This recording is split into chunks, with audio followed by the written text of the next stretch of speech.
একটা রাজনৈতিক দল আরেকটা রাজনীতির সাথে প্রতিদ্বন্দ্বিতা থাকবে, প্রতিহিংসা নয়। আমার মূল উদ্দেশ্য আমি যে ধানের আমাদের বিএমপি আছে, বিএমপিকে উদযাপিত মানে প্রাণবন্ত করার জন্য আমার এই সাজ, জানি সবাই দেখে একটু উৎসাহ হয় বিএমপি করার জন্য। এবং তারেক রহমানের যে অ্যাক্টিভিস্টগুলো খুব ভালো, এজন্য আমার এই সাজা, যে দেখে সবাই জানি হয় যে বিএমপির প্রতি যেন ভালোবাসা জাগে, জাগে, এজন্য আমার এই সাজা আর কি। আসছি এই পর্যন্ত, আরও মিডিয়া তো আরও অনেকগুলো প্রোগ্রাম করেছি।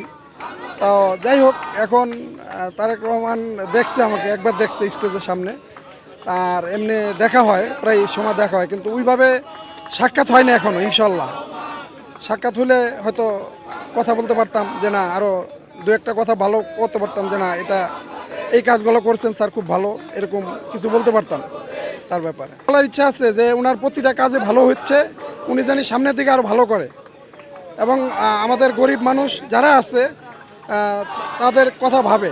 আর উনি তো আরেকটা জিনিস দেখেন, বিরোধী দল এত কিছু করছে, তারপরে কি একটা কিছু যে তাদের প্রতি অন্যায় অত্যাচার করে না, তাদেরকে বলছে যে না আমরা কিছু বলবো না, আইনের আওতায় যদি বিচার হয় বিচার হবে।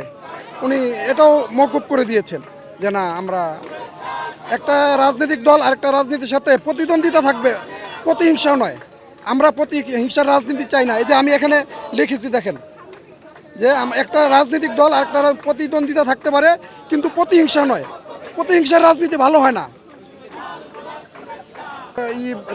যেটা ভালো লেগেছে যে ওনার 11% কিন্তু সরকারি কোষাগারে জমা দিচ্ছে, এবং মন্ত্রীদের বলেছে।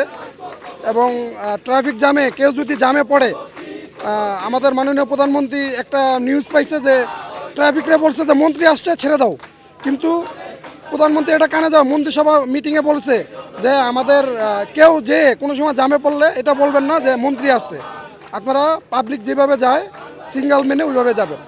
এই কাজটা অনেক ভালো লেগেছে যে না। আর উনি তো সাথে সবার সাথে চলতেছে, ওরম প্রোটোকল নাই, ওনার যা নিরাপত্তা প্রয়োজন ওটা নিয়ে চলতেছে উনি। আগে তো জায়গায় জায়গায় পুলিশ দাঁড়িয়ে থাকতো অনেক মাইলকে মাইল, কিন্তু ওটা নাই। এই কাজগুলো অনেক ভালো লেগেছে।